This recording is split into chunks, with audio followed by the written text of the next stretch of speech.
Buen día, nosotros somos el equipo número 6 de la Escuela Autónoma de Baja California, Campus Ensenada, Unidad Valle Dorado. Primer semestre de la carrera de Medicina. El equipo está conformado por Sara Elizalde, Carlos Chavarri, Marisol Navarrete, Daisy Bautista, Martín Antero y su servidora Goretti Nolasco. Presentamos un modelo del desarrollo embrionario. El desarrollo embrionario es un proceso por el cual un embrión se forma y crece a partir de la fertilización de un óvulo por un espermatozoide. Como algunas de las etapas claves en el desarrollo embrionario veremos la fertilización, segmentación, blastulación, gastrulación, organogénesis vistas por semanas. Asimismo, el desarrollo y maduración de sistemas y órganos y la etapa fetal. El desarrollo embrionario es un proceso altamente regulado y complejo, que involucra una serie de eventos coordinados. Cada etapa es esencial para la formación adecuada del organismo en desarrollo. La espermatogénesis es un proceso continuo por presentar estrato germinativo. Durante la vida prenatal en el varón ocurre la formación de un estrato o capa de células germinales que se mantienen inactivas hasta que inician la pubertad, momento en que ocurre realmente el proceso de espermatogénesis. Transitando por el periodo de proliferación, donde las células germinativas primordiales dan origen a las espermatogonias. En el periodo de crecimiento se originan los espermatocitos primarios, y en el periodo de maduración, los espermatocitos primarios dan origen a dos espermatocitos secundarios durante la primera división meiótica y a cuatro espermátides en la segunda división que experimentan la espermiogénesis dando lugar a los espermatozoides. Al final del proceso se obtienen cuatro células aptas para fecundar. La espermiogénesis son cambios morfológicos que experimentan las espermátides para ser espermatozoides. Se liberan alrededor de 300 a 400 millones de espermatozoides por eyaculación. Este proceso finaliza hasta la muerte del individuo. La ovogénesis es un proceso cíclico de 28 días. Inicia en la vida prenatal con proliferación temprana de las células germinativas primordiales. La niña nace con todos sus ovocitos primarios, por lo tanto el número de células sexuales es limitado. La ovogénesis se reanuda en la pubertad y sigue con el proceso de crecimiento, en el cual las ovogonias dan origen a los ovocitos primarios. En el periodo de maduración, los ovocitos primarios dan origen en la primera división meiótica a un ovocito secundario y a un corpúsculo polar. Los ovocitos maduros tienen características cromosómicas. Están compuestos de 23 cromosomas donde se incluye un cromosoma X en todos los ovocitos.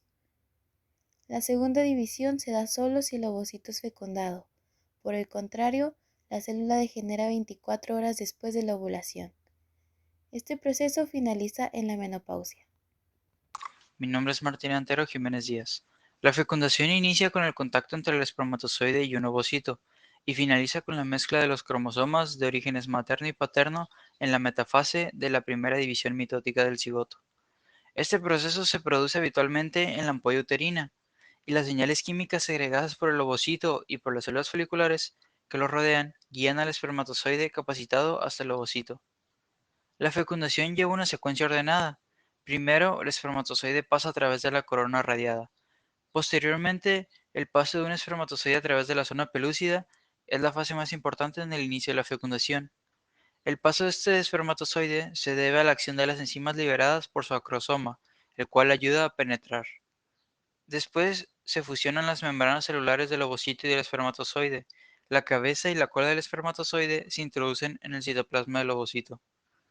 Se continúa con la finalización de la segunda división meiótica del ovocito maduro y se forma el pronúcleo femenino y después el pronúcleo masculino. Por último, se fusionan los pronúcleos y ocasionan una agregación diploide única de cromosomas, y posteriormente se convierte en cigoto con la mitad de contenido genético del padre y la mitad de la madre. Mi nombre es Martín Antero Jiménez Díaz. Durante la semana 1 posterior a que se llevó a cabo la fecundación, ocurre un proceso en el cual el cigoto se segmenta por medio de divisiones mitóticas repetidas de este, lo cual incrementa su número de células o también conocidos como blastómeros. Esta división ocurre de una manera muy rápida y va disminuyendo su tamaño con cada división de esta. La segmentación se lleva a cabo dentro de la zona pelúcida y al mismo tiempo que el cigoto atraviesa la trompa uterina hacia el útero. Esta segmentación inicia aproximadamente 30 horas después de la fecundación y posteriormente 3 días después de la fecundación, cuando ya se han formado entre 12 y 32 blastómeros, se le denomina esta estructura mórula, la cual finaliza con la formación del blastocisto tardío, el cual se implanta en la pared del útero o endometrio, donde se seguirá segmentando las células y se extenderá por este. Mi nombre es Goretti Raigosa Nolasco. En la semana 2, en el desarrollo del disco bilaminar, observamos las capas celulares que se encuentran en la fase temprana del desarrollo embrionario, el epiblasto y el hipoblasto, donde notamos la línea primitiva, en la cual se verá un surco llamado nódulo primitivo, y este le va a salir un hueco que se le llama fueva primitiva, en la cual atraviesa el epiblasto. La formación de la línea primitiva es un proceso crucial en el desarrollo embrionario, ya que forma el principio de la morfogénesis y la formación del eje embrionario. A medida que la línea primitiva se forma, las células epiblasto comienzan a migrar hacia el surco primitivo, una depresión que se forma en el centro de la línea. Estas células migratorias empiezan desde la región dorsal a la ventral del embrión. Una vez llegan estas células, se forma el proceso notocordal, el cual se convertirá en canal notocordal, al formarse el hueco o luz, y posteriormente se llamará notocorda. Mi nombre es Goretti Raigosa Nolasco. En el desarrollo del disco trilaminar es una etapa clave en el desarrollo embrionario, el cual el embrión adquiere 3 capas germinales distintas: ectodermo, mesodermo y endodermo. Después de que aparece el proceso notocordal, se le llamará disco trilaminar, ya que son 3 capas. Ya no se llamará epiblasto, será ectodermo, la capa más externa del disco trilaminar, la cual dará lugar a diversas estructuras, como el sistema nervioso, los órganos sensoriales y el esmalte dental.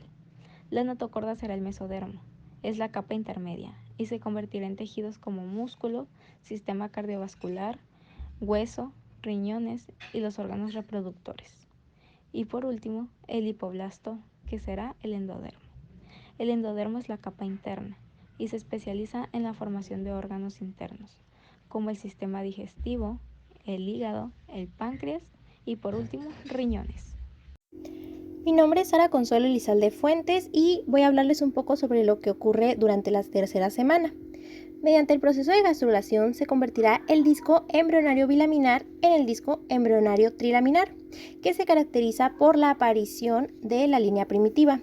Esta nos permite identificar el eje cráneo-caudal del embrión, así como sus extremos, que son craneal y caudal, sus superficies dorsal y ventral, y los lados, que son izquierdo y derecho. También el desarrollo de la notocorda nos va a ayudar a definir el eje longitudinal primordial del embrión. Va a generar las señales necesarias para el desarrollo de las estructuras musculoesqueléticas axial y del sistema nervioso central, así como contribuir a la formación de los discos intervertebrales que están entre los cuerpos de las 2 vértebras consecutivas. La diferenciación también de las capas germinativas que van a producir lo que son tejidos y órganos. Aquí pues estas capas son el ectodermo, que va a originar la epidermis, sistema nervioso central y periférico, los ojos y los oídos. El endodermo, por otro lado, va a ayudar al revestimiento de epiteliales del aparato respiratorio y digestivo, así como las glándulas y las células glandulares del hígado y el páncreas. Y por último, el mesodermo va a ayudar a originar lo que son los músculos esqueléticos, las células de la sangre, el revestimiento de vasos sanguíneos, músculo liso, cavidades corporales, conductos y órganos de los sistemas reproductor y excretor, así como la mayor parte del sistema cardiovascular. A partir del engrosamiento del ectodermo inducido por la notocorda, va a formarse la placa neural, que posteriormente va a presentar una invaginación en todo su eje central, lo que formará un surco neural. Este presentará a cada lado pliegues neurales. Y al final de la tercera semana, los pliegues neurales comenzarán a desplazarse de manera conjunta y a fusionarse, convirtiendo la placa neural en el tubo neural. Este es el primordio de las vesículas cerebrales y de la médula espinal. De igual forma, al final de la tercera semana se diferencia el mesodermo paraxial, que se condensa y comienza a dividirse en cuerpos cúbicos, denominados somitas. Estos se disponen en una secuencia cráneo-caudal y se localizan a cada lado del tubo neural en desarrollo. Bueno, mi nombre es Carlos del Mollado Chavarri Vargas y como podemos ver en esta figura, básicamente representa y esquematiza pues un embrión en fase de plegamiento durante la cuarta semana. Básicamente lo que sucede acá, como podemos ver, es que el prosencéfalo pues crea una elevación prominente de la cabeza y el pliegue embrionario pues llega a otorgar al embrión una curva en forma de C. Pues como podemos ver en la figura, pues lleva más o menos así como un embrión en forma de C y podemos ver unas pequeñas protuberancias. Y básicamente lo que tiene así como a la mitad vería siendo el plano de sección de 3, que pues más adelante les explicaré en la siguiente figura. Bueno, pues esta siguiente figura que vemos tiene que ver también con la anterior, que también es del plegamiento durante la cuarta semana, pero básicamente sería en un plano de un corte sagital, donde podemos observar pues algunas de las estructuras más importantes, que básicamente esto amarillito que ven ahí sería el intestino primitivo medio, y donde descansa, o sea, la base donde está ahí el intestino primitivo medio sería el mesenterio dorsal. Y pues las cositas que vemos así que cuelgan así como cordones, pues son los amnios, y la parte más arriba de los amnios pues sería la pared abdominal lateral, y pues las partes blanquitas que vemos son los ganglios espinales, y lo rojo más que todo serían pues las somitas en sí, ¿no? Todas las somitas que pues como vemos tenemos dos ahí a cada lado, derecho y izquierdo.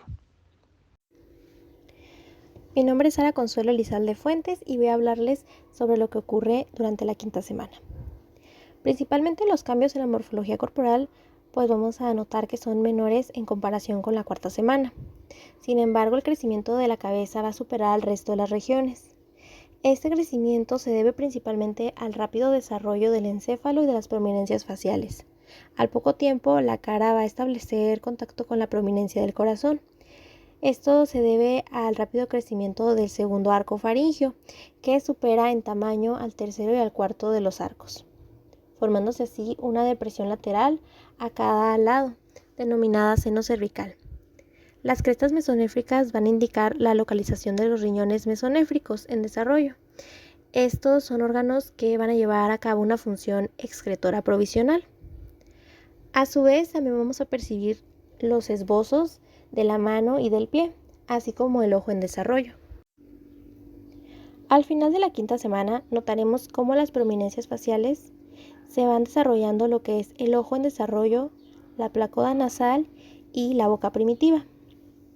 El ojo en desarrollo, por su parte, aún es muy primitivo, al igual que la placoda nasal, ya que son áreas ovaladas de ectodermo engrosado localizadas en ambos lados de la superficie centrolateral de la cabeza.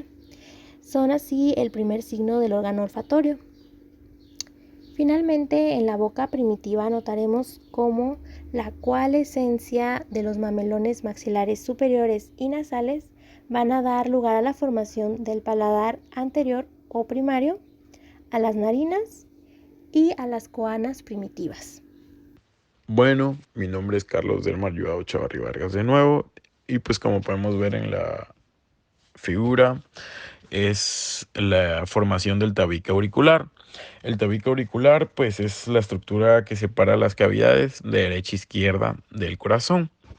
Eh, Como podemos ver, pues ahí se ve más o menos que para la parte superior derecha, pues está la aurícula derecha, y en la superior izquierda está la aurícula izquierda, y pues la inferior derecha, y así recíprocamente, pues el ventrículo derecho y ventrículo izquierdo. En la parte roja inferior, pues se ve toda la parte rojita, es el tabique intraverticular. Y básicamente pues ocurre más o menos en los días 41 de la sexta semana del desarrollo embrionario. Y pues cabe recalcar que pues es muy importante esta formación completa del tabique auricular, ya que pues es un proceso complejo y altamente regulado, y pues cualquier malformación o interrupción puede dar defectos cardíacos, ¿no? Bueno, y como podemos observar también en esta figura, que es como tipo como si asemejara una patita de un gato, pero pues es la formación de los dedos en el desarrollo embrionario de la sexta semana, aproximadamente en el día 42. Como podemos ver ahí en las partes anaranjaditas, pues esas son áreas de apoptosis, ¿no?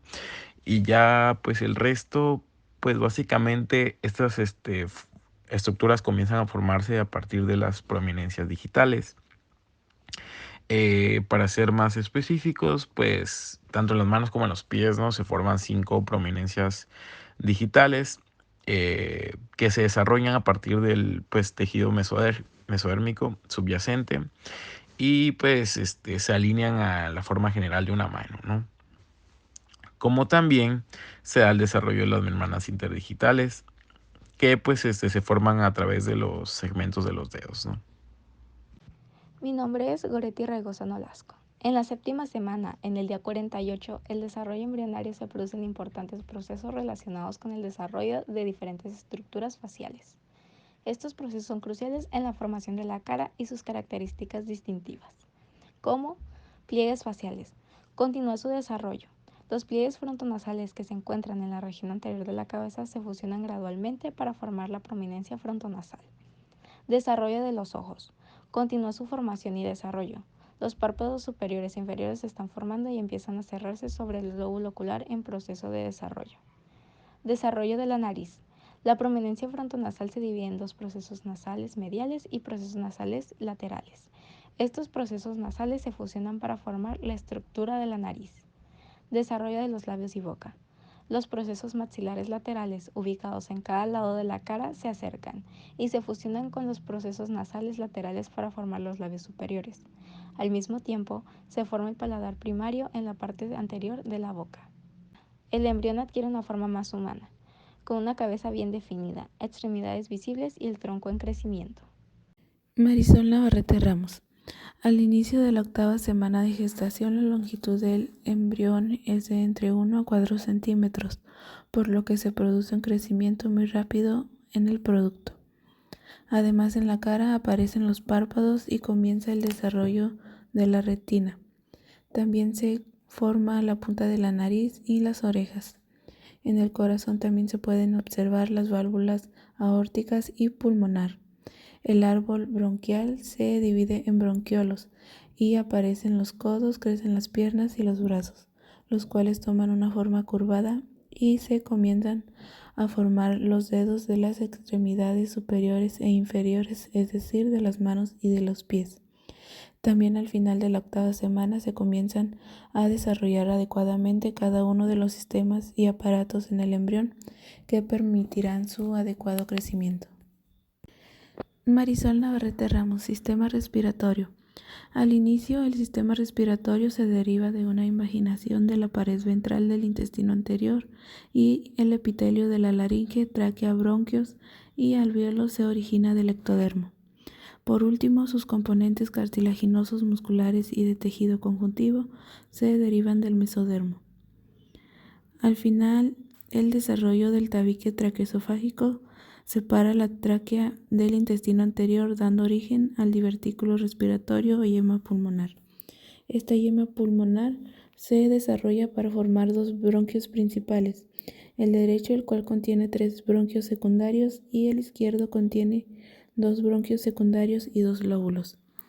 Después, tras una fase pseudoglandular que se da entre la semana 5 y 16 y tras la fase caralicular que se da entre la semana 16 a la 26, las células cuboides que recubren a los bronquiolos se modifican para dar origen a los neumocitos tipo 1. Sistema respiratorio Marisol. Después, durante el 7º mes, ya es posible el intercambio de gases entre la sangre y el aire en los alvéolos primitivos. También antes del nacimiento, los pulmones tienen un fluido con proteínas escasas y un líquido surfactante, el cual es sintetizado por los neumocitos tipo 2. Este surfactante ayuda a que en la expiración los alvéolos no se colapsen. Sistema cardiovascular. Marisol. Al inicio del sistema del desarrollo cardiovascular toma importancia alrededor del día 16, donde las células progenitoras cardíacas migran por la línea primitiva hasta un sitio craneal, a los pliegues neurales, donde se establecen en el campo cardíaco primario. También cuando estas células progenitoras migran, ayudan a formar los lados derechos e izquierdos del corazón, entre ellos la región de las aurículas y del ventrículo izquierdo. Por otro lado, el resto del corazón deriva de las células del campo cardíaco secundario, el cual origina a la aurícula y al ventrículo derecho, el cono arterial y el tronco arterial o también conocido como tracto de salida. Al final del desarrollo cardiovascular se origina la formación del tabique en la aurícula cuando el septum primum desciende desde el techo de la aurícula y la comienza a separar en dos partes, pero deja al ostium primum para que ambas se puedan comunicar. Después se forma por apoptosis el ostium secundum, el cual es como un orificio en el septum primum. Y por último se forma el septum secundum, que ayuda a que se cree el foramen oval para así tener una comunicación intraauricular. La formación del tabique en el conducto auroventricular se da por 4 almohadillas endocárdicas, las cuales tienen tejido fibroso que constituye a la válvula mitral o bicúspide en el lado izquierdo y a la válvula tricúspide en el lado derecho. Después, la formación del tabique en los ventrículos se da por una porción muscular gruesa y una porción membranosa, las cuales a su vez están formadas por la almohadilla endocárdica auroventricular inferior, la cresta del cono derecho y la cresta del cono izquierdo respectivamente. También la formación del tabique en el bulbo se origina a la porción de la pared lisa en el ventrículo derecho, el cono y el tronco arterial, el cual se divide por medio del tabique aórtico pulmonar para formar los segmentos proximales de la aorta y de la arteria pulmonar.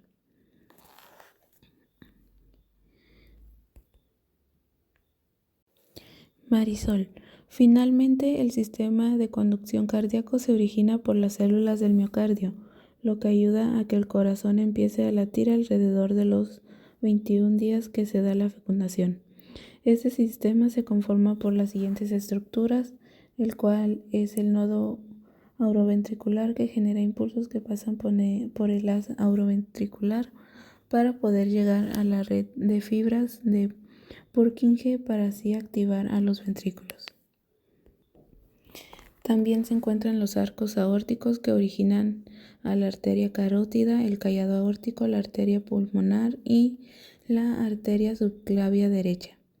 Por otro lado se encuentran las arterias vitelinas que ayudan a la irrigación del saco vitelino y forman parte de las arterias celíacas mesentérica superior y mesentérica inferior, las cuales irrigan al intestino anterior medio y posterior.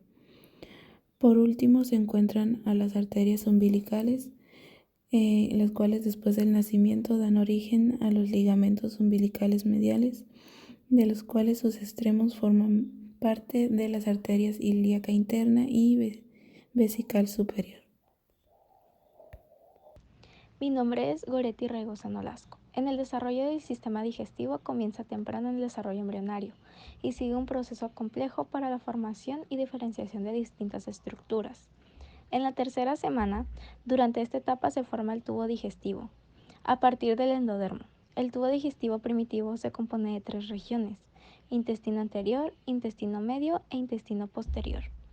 Semana 4. En esta etapa se forman las expansiones en el intestino anterior, que dará lugar al desarrollo de estructuras bucales como la boca y la faringe. También se formarán los brotes bronquiales, que darán lugar al desarrollo de los pulmones. En la quinta semana se producen cambios significativos en la formación y estructura del tubo digestivo. Se forman las asas intestinales, que son estructuras en forma de bucle que se proyectan en la cavidad abdominal. En la sexta semana, las asas intestinales continúan creciendo y organizándose. Se produce el retorno de las asas intestinales al abdomen, seguido de un proceso de reducción y plegamiento.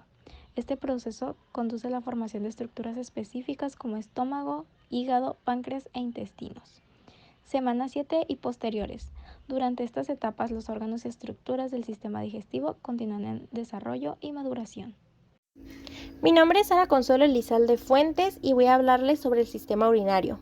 Este comienza a desarrollarse antes que el sistema genital y consta de los elementos siguientes: los riñones, los uréteres, la vejiga y la uretra. En los embriones humanos se desarrollan 3 conjuntos de riñones sucesivos. El primero, pronefros, que son estructuras que aparecen durante la 4ª semana. El segundo, mesonefros, que aparecen al final de la 4ª semana de forma caudal a los profenefros.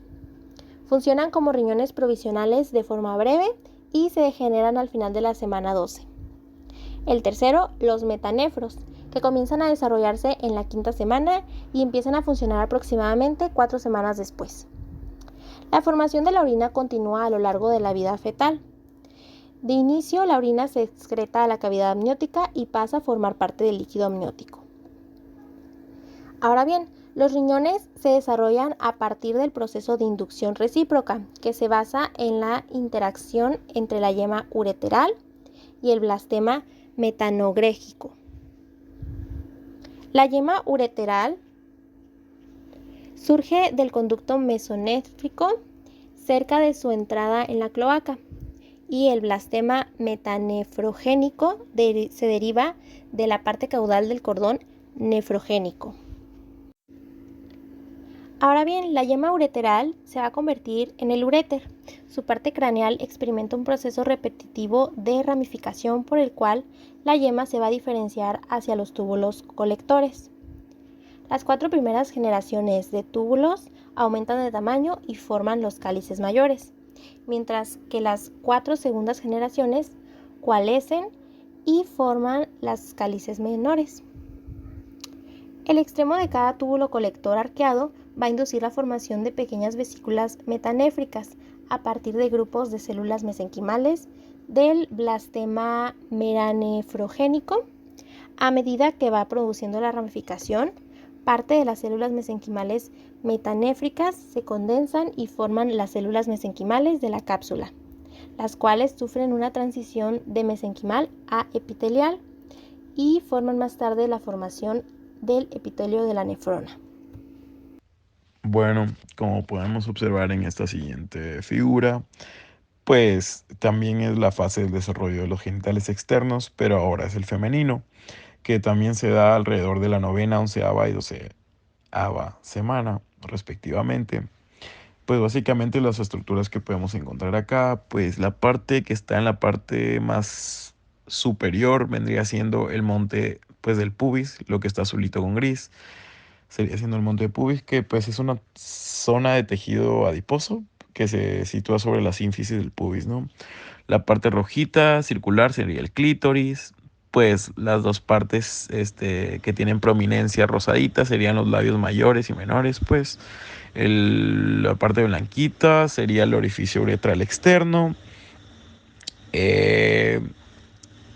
Ok. Y pues básicamente lo amarillito sería el orificio vaginal, ¿no? Y pues eso sería todo. Bueno, y en la parte inferior, que está como un anillito, pues vendría siendo el ano. Bueno, mi nombre es Carlos Delmar Joao Chavarri Vargas y pues como podemos observar en esta figura, es la fase en el desarrollo de los genitales externos masculinos. Se dan aproximadamente este desarrollo a partir de la 9ª, 11ª y 12ª semanas, respectivamente. Pues como podemos ver en la imagen, pues se ve en la parte rojita superior, pues vendría siendo pues básicamente el glande, ¿no? Y lo que le rodea como un anillito, el prepucio. Toda la parte de la estructura grande, rosita, pues vendría siendo el escroto. La parte blanquita, pues sería el orificio uretral externo. Y pues la línea rosita también que va desde la parte inferior a superior, vendría siendo el rafe escrotal. Y pues la parte más inferior, que es como un anillito, pues vendría siendo el ano, ¿no? Mi nombre es Sara Consuelo Elizalde Fuentes y voy a hablar sobre el sistema musculoesquelético. Primeramente hay que mencionar que la formación del notocorda y el tubo neural durante la tercera semana, así como a finales de esta semana el desarrollo de los somitas, vamos a poder percibir que en los somitas van a aparecer como una serie de elevaciones similares a cuentas de rosario a lo largo de la superficie dorsolateral del embrión. Cada somita se diferencia en dos partes. La parte ventromedial es el esclerotomo, son células que van a formar las vértebras y costillas, y la parte dorsolateral, que es el dermatomiotomo. Estas son células procedentes de la región del miotomo y van a formar los mioblastos, o bien las células musculares primitivas, mientras que las procedentes de la región del dermatotomo forman la dermis o bien los fibroblastos. Al final de la cuarta semana, las células del esclerotomo van a formar un tejido laxo que se denomina mesenquima. Este tiene capacidad para formar hueso. Los huesos van a aparecer inicialmente como condensaciones de células mesenquimales que forman los modelos de los huesos.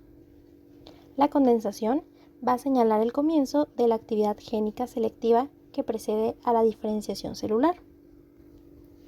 La mayoría de los huesos planos se desarrollan en el mesenquima, en el interior de las cubiertas membranosas preexistentes. Este tipo de osteogénesis se denomina formación de hueso membranosa o bien intramembranosa. Los modelos mesenquimales de la mayoría de los huesos de los miembros se transforman en modelos cartilaginosos que posteriormente se osifican mediante el proceso de osificación endocondral. Por su parte, los músculos de los miembros y los músculos axiales del tronco y la cabeza se van a desarrollar mediante transformación epitelio-mesenquimatosa de las células precursoras miogénicas. En diversos estudios se ha demostrado que las células precursoras miogénicas se originan a partir del mesodermo somático y de la parte ventral del dermatomiotomo de los somitas en respuesta a señales moleculares procedentes de los tejidos adyacentes. Mi nombre es Martín Antero Jiménez Díaz. Los inicios del desarrollo del sistema nervioso aparecen durante la tercera semana con la formación y el desarrollo de la placa neural y el surco neural, en la parte posterior del embrión trilaminar. Los bordes de la placa neural se comienzan a elevar para formar los pliegues neurales, los cuales se fusionarán frente a las somitas, para formar el tubo neural. Esta fusión comienza en la región cervical y posteriormente avanza de forma cefálica y caudal. Esta fusión no se realiza completamente, lo cual deja los dos extremos abiertos, que estos reciben el nombre de neuroporos, cefálico, el que se encuentra más superior, o caudal, el que se encuentra en la parte más inferior.